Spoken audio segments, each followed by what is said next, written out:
Okay, so we have finally gotten to the part of Survivor 45 where we have gotten to the downfall of the Reba 4. And I say that on the one hand as someone really excited for it. This is an alliance that has been dominating the game. They've just been cruising through. So I've been looking forward to the part like, all right, let's actually see some of them go home. Let's see them start to turn on each other. But it's important that I say I don't dislike them. It's not like me going, yes, I hate you, I especially hate you. I'm like, no. I like them.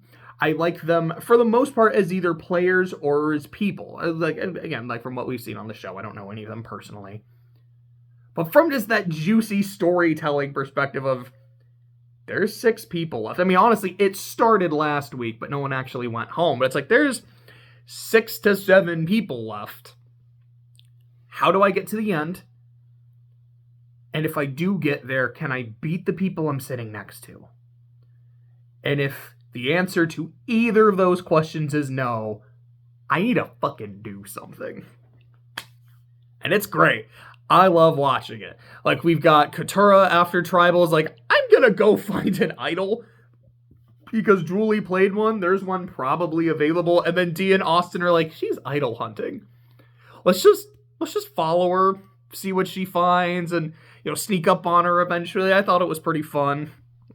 You have Mama J and Drew having a conversation like, hey, remember the other day when we said we were all good to go to the Final Four? Yeah. So what happened? Shit just happened, might be. I fucked up, but I mean, if you still want to work, we could do that. Okay, cool. Like, do you remember that scene from the Employee of the Month episode of SpongeBob? When SpongeBob and Squidward are just shaking each other's hands like, look at him. You can't trust him as far as you can throw. Oh, man, like, they're just having this internal monologue about, I don't trust you. I hate you. As soon as I'm done shaking his hand, I'm gonna make a run for it. That's what that conversation was. And both of them after like, I don't want to work with her anymore. Because I think she's a genuine threat. I don't think I can beat her at the end. So I need her gone. And as he says, I think after the immunity challenge, I don't take notes. I don't do redos. I still want her gone. And it's like the fact that she is still here is this manifestation of my failure, and that's not okay. And Julie's like, he tried to fucking vote me out.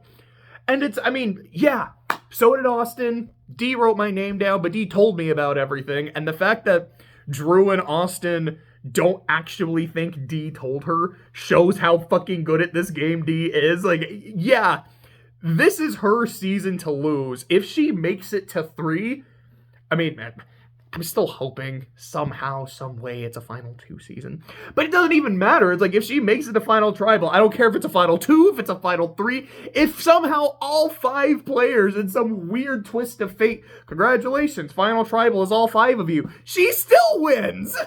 Unless someone does something crazy. If she is in the end game, she wins. She is playing a phenomenal game. Whatever she wants happens. And what I love about it is I genuinely don't feel like I'm seeing like that mafioso mob boss game style. And there's nothing inherently wrong with that. If it works and it gets you to the end, it fucking works. But it doesn't come across as I'm using fear to intimidate. It's, I have a core alliance of 4. And generally speaking, what I want to happen happens. The one exception I can think of is, I think it was she wanted Jake and Drew wanted Kelly, and Kelly ended up going. And honestly, that was probably the best decision because Bello fractured after that happened. There was no chance of them working together. So it's like, give Drew his credit for that, but she was like, I want Caleb gone. Caleb was gone. She said, I want Emily now. Emily was gone. And the fact that she can, like I said, she can betray Drew and Austin, and they trust her so much that they genuinely don't believe she did, is badass. I won't talk about the challenge yet. We'll get to that when we get to that. But Fuck, I think there was something else I wanted to say, but now I don't remember what it was. I think it was just going back to Julie and Drew. Like, yeah, he orchestrated trying to get me out. I don't trust him anymore. I have no reason to work with him. If I can get him gone, I'll do it. So then we get to the challenge, which at first it's a reward challenge. If you win, you get a nice helicopter ride. You get to go to a sand spit. You get to like eat and drink and like that. This feels like a good classic Survivor reward, and I loved seeing it. I remember watching the challenge where they're like on a barrel and they have to like use these like ropes to get keys and shit and do a slide puzzle. I'm like, I kind of love all of this. This looks fun as fuck. I'd be terrible at it. Don't get me wrong. I'm like, this looks fun as fuck. Yo! And Austin wins the challenge. Like, cool, you can pick anybody. Of course, he picks D. You can pick one more person. I'm going to pick Katurah. The reason he picks Katurah is I need Drew back on the beach. I need someone there. I need my wingman over there looking over everything and the conversations. And he's there with Jake and Julie. These three, God bless them, they're not going to want to talk strategy together. Drew and Julie don't want to talk any strategy together because they hate each other. Jake and Drew have kind of a weird on and off feud thing. And Julie hates Jake because he tried to vote her out that one time. And, you know, last tribal council too. I don't really have to worry about a thing if the three of them are alone. And for the most part, he's right. But Jake and Julie are kind of starting to talk like, look, like, clearly you're on the outs of your 4. I'm, you know, not in your 4. Maybe we can do something. And Jake is like, I'm gonna go fucking find an idol. And he does, and it's great. He had a couple great lines in this episode. He's like, I'm a wolf in goat's clothing. It's like, that's a good one. That sounds like a good final tribal line. And, you know, as Drew is really pissed off and salty that he didn't go on the reward, which I get it. And the helicopter's doing a flyby, you know, they're waving and like, hey, look at these assholes that didn't win the challenge or get picked. Hi, guys. Like, just to fuck with them. And, you know, Drew, like, he's being super salty. He's like, I can't believe all of this bullshit that I'm doing. And Jake's like, I'm so fucking happy to be on Survivor. It's like, I have to fucking wash this pan with all the fucking rice goo at the bottom, and it sucks. Yeah, but on Survivor. And it's like, I love this. This is a fucking comedy act. This is great. I saw someone post, I don't remember who it was, who was like, might be a hot take, but I think this is the best Final 5 that we've had in the new era. And I'm like, well, yeah, Jake's in it. Like, no shit. Like, I fucking love this dude.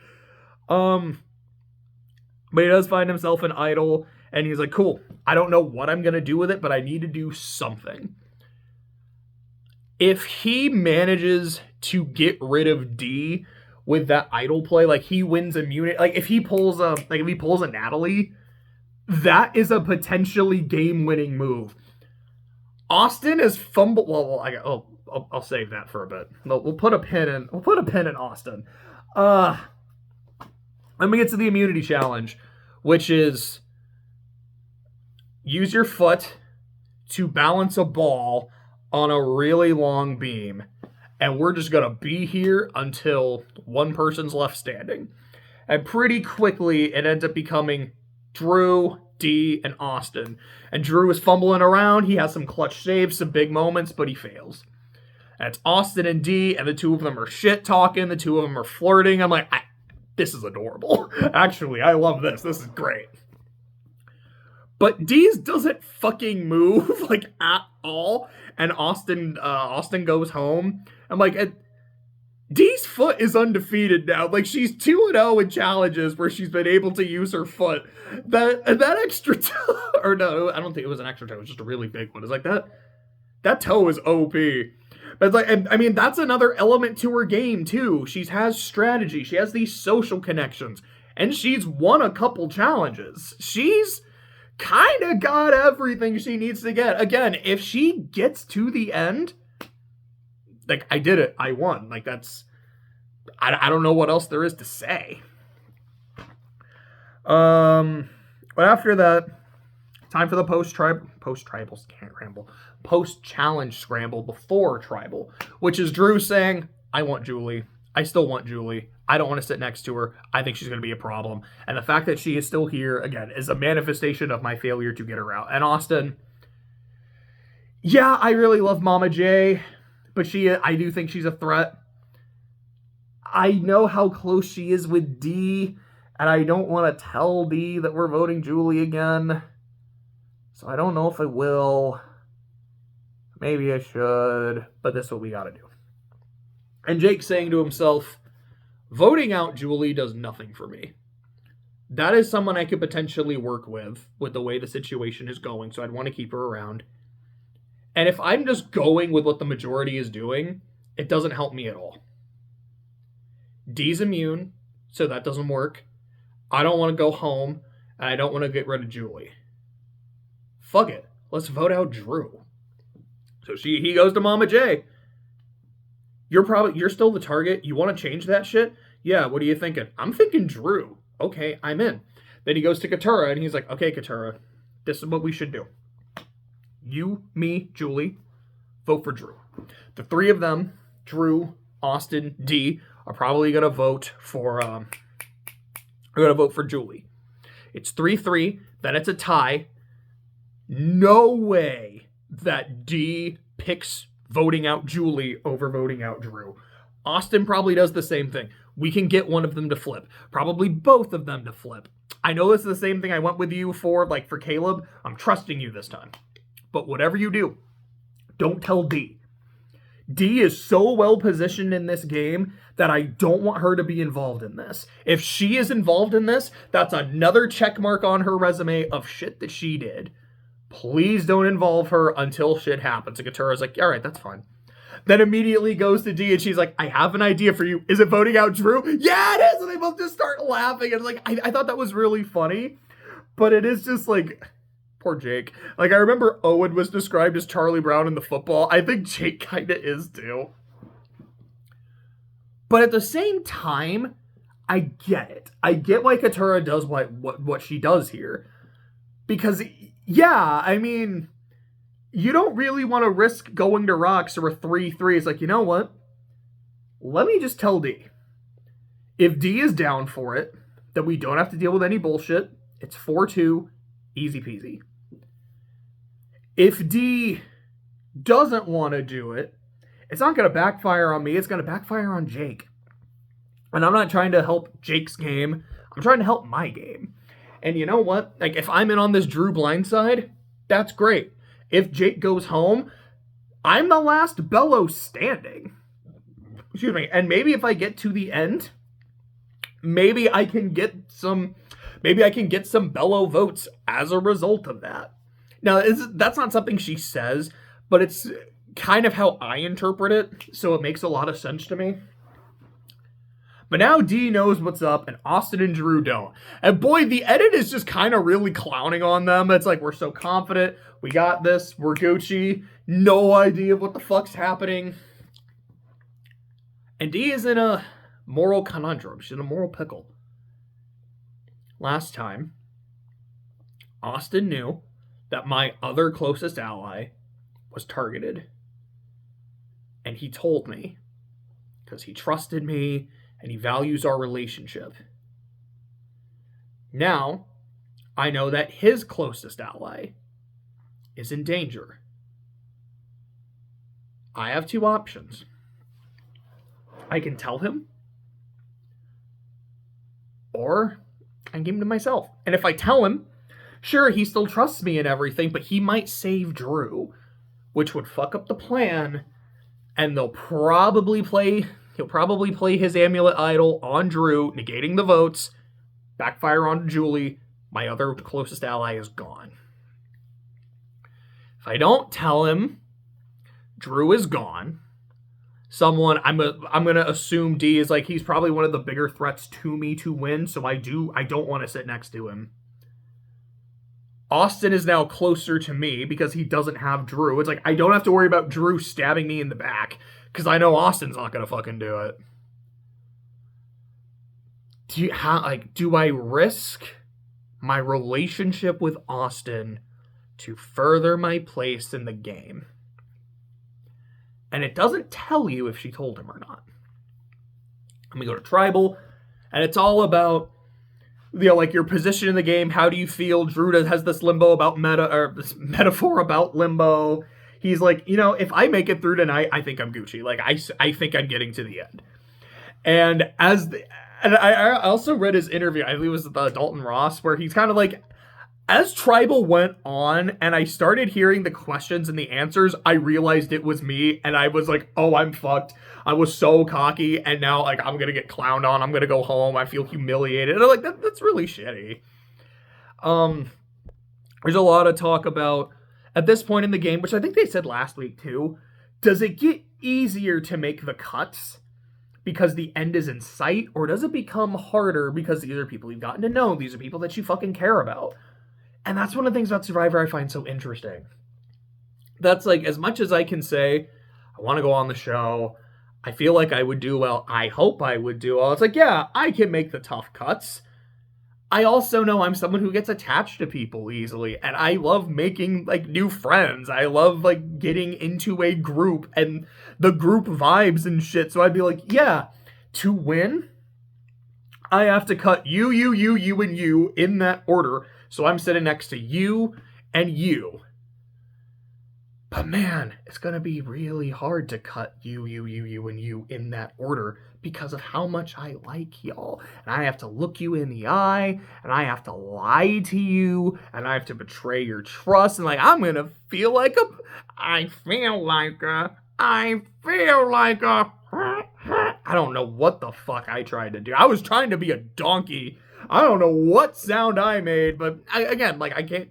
I guess that's another thing for my bingo card. It's just like random SpongeBob quotes.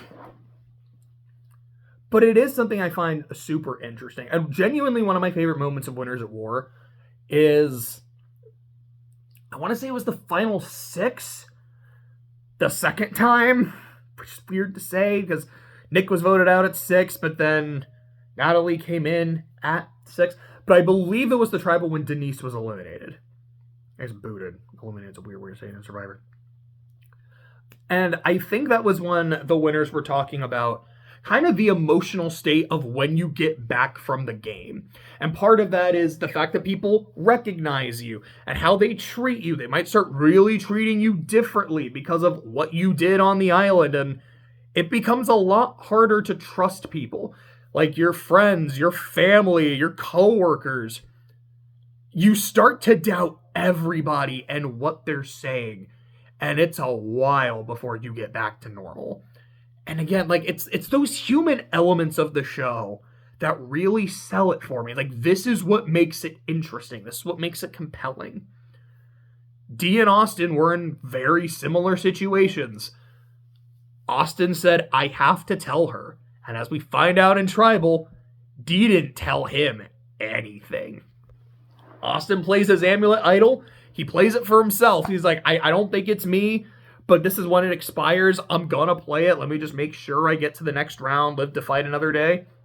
Drew goes home, and he doesn't say a word. He doesn't look at anybody. There's no hugs. There's no goodbyes. There's no good games. Like, Katurah says something. I don't remember what it was. I don't know if it was like, good job or some shit. But he says nothing. Damn, was like, I felt that. And yeah, it was that moment where you realize, yeah, Dee didn't tell Austin anything. That made me go, okay. As much as I really wanted Emily to win, and as much as I want to see Jake win because of just how much I love Jake, this is Dee's game to lose. And that, to me, like, I don't want to be like, oh yeah, like, she didn't earn it before this time, because, I mean, I feel like, just kind of been the best player in the game. This is the moment where I 100% said, you are the best person left, like, you are the best player left, and you should win. That coldness, I think, is badass, and I love seeing it. Yes, there is that human moment of, what do I do? And I kind of love what she did. That was fucking ruthless.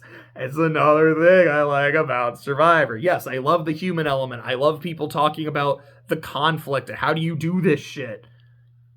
But the follow through, like, I don't like Redemption Island. It's probably one of my least favorite seasons. But Rob saying, hey, Matt just came back into the game and is immediately like coming back to us.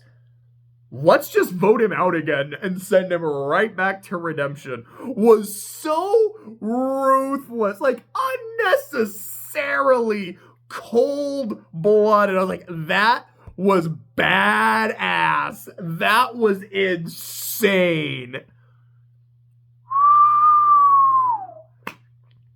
Next week is the finale. I don't really know what's going to happen. I don't have any spoilers for the season. I don't want any spoilers for the season. My assumption is that Jake will be in the final four. He will either win immunity and play his idol, or he'll like play it on someone to try to get someone else out. He'll play the idol on himself. Which honestly, I mean, I think if Katurah wins immunity, Jake would probably be the target. Because I feel like D is in such a good position. She's like, I can go to the end with anybody. So Katurah's immune. I have Austin and Julie. Let's vote out Jake. And Jake is going to be okay with it, plays idol on himself, and probably get rid of D. That could definitely happen. D could win immunity again, and then Jake's like, well, I'm going to make sure I'm safe, and then, I don't know, vote out Julie or Austin. I don't know what the fuck is going to happen in Fire. You know what? I'll say this. I think Katurah loses Fire very specifically because there's that scene where when she and Jake are like practicing Fire, like, man, why can't we just vote someone out at 4? That feels like a little bit of foreshadowing. That's like, yes, she would rather we could vote someone out at 4 because that's when she loses. Whether she loses to Jake or she loses to one of the Rebas, I don't know. But that would be my theory, is that Jake makes it to 4, Katurah loses at Fire, so that means Jake is in the final 3. D is either voted out at 5, or she wins. In that case, I don't think Austin might get Drew's vote, and I think that would be it. Austin has fumbled this endgame, man. Like, I've got this tight alliance of 4. I have a very close person in Emily that if anything happens to the 4, I know I've got a little bit of backup, and I have 2 idols. He gave one of those idols away and either didn't ask for it back or just didn't get it back. Had to flush his own idol. Had that idol played, not only wasting his idol, not only saving that target, but voting out another close ally of his. Then misplayed the last idol that he had, which would have saved his buddy and given him an extra number and taken out someone he wanted to get rid of, and said that person is still there, the buddy is gone, and he has no additional protection. He was in a position where, had he played his cards right, he was guaranteed 4, and now he genuinely might not make it there depending on what happens. Because I would say if D wins immunity, they're probably going to try to target Jake, and he's either going to vote out Julie with his vote, or he's going to vote out Austin. And then, like, man, he fumbled that shit hard. Julie has been talked about as this huge jury threat because of how much everyone likes her, how much everyone loves sitting next. No one wants to sit next to Mom. I hope she can get some votes. I don't know if she'll win. If she beats D, that would be super interesting to watch. But I do think D kind of has it in the bag.